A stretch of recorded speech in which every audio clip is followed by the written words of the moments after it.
ഇന്നത്തെ ബൈബിൾ വായനാ ഭാഗം റോമർക്കെഴുതിയ ലേഖനം 5:5. പ്രത്യാശയ്ക്കോ ഭംഗം വരുന്നില്ല, ദൈവത്തിന്റെ സ്നേഹം നമുക്ക് നൽകപ്പെട്ട പരിശുദ്ധാത്മാവിനാൽ നമ്മുടെ ഹൃദയങ്ങളിൽ പകർന്നിരിക്കുന്നുവല്ലോ. ദൈവതിരുനാമം മഹത്വപ്പെടുമാറാകട്ടെ. റോമർക്കെഴുതിയ ലേഖനം 5-ാം അധ്യായം നീതീകരണത്തിന്റെ ഫലങ്ങളെക്കുറിച്ച് പ്രസ്താവിക്കുന്നു.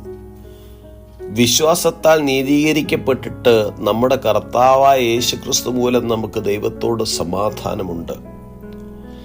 ദൈവം കണക്കിടുന്ന നീതി ഒരു വിശ്വാസിക്ക് കഷ്ടതയിൽ വളരുവാനും, കഷ്ടത സഹിഷ്ണുതയെയും, സഹിഷ്ണുത സിദ്ധതയെയും, സിദ്ധത പ്രത്യാശയും ഉളവാക്കുന്നുവെന്ന് അറിഞ്ഞ് കഷ്ടതയിൽ പ്രശംസിക്കുവാൻ കഴിയുന്നു.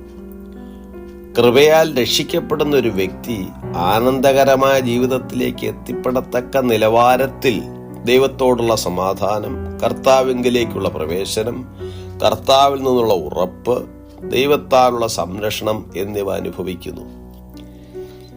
ദൈവസ്നേഹം നമ്മുടെ ഹൃദയങ്ങളിൽ പകരപ്പെട്ടിരിക്കുന്നുവെന്ന് മാത്രമല്ല, ഓരോ ദിനവും ദൈവാത്മാവിനാൽ പുതുതായി പകരപ്പെടുമെന്നുള്ള കാര്യം നാം ഗ്രഹിക്കണം. ദൈവഹിതപ്രകാരം ജീവിക്കണമെങ്കിൽ നാം പൂർണ്ണമായും ദൈവാത്മാവിന്റെ നടത്തിപ്പിന് വിധേയമാകണം. ദൈവം നമ്മുടെ ഹൃദയത്തിൽ പകർന്ന സ്നേഹത്തിൽ നമ്മിൽ ആർക്കും കുറവില്ല. നാം ആത്മാവിലും സത്യത്തിലും നടക്കുമ്പോൾ ദൈവസ്നേഹം നമ്മുടെ ഹൃദയങ്ങളിലേക്ക് പകർന്നുകൊണ്ടിരിക്കുന്നു. നാം പാപികളായിരിക്കുമ്പോൾ തന്നെ ക്രിസ്തു നമുക്ക് വേണ്ടി മരിച്ചു. ആ ക്രിസ്തുവിലുള്ള വിശ്വാസത്താൽ നമുക്ക് ലഭിക്കുന്ന പ്രത്യാശ വളരെ വലുതാണ്. ക്രിസ്തുവിന്റെ ക്രൂശുമരണത്തിലൂടെ ദൈവത്തിന്റെ അമാനുഷിക സ്നേഹം നമുക്ക് നൽകപ്പെട്ടിരിക്കുന്നു. ദൈവത്തിന്റെ മാറ്റമില്ലാത്ത സ്നേഹത്തിൽ നമുക്ക് നന്ദി പറയാം.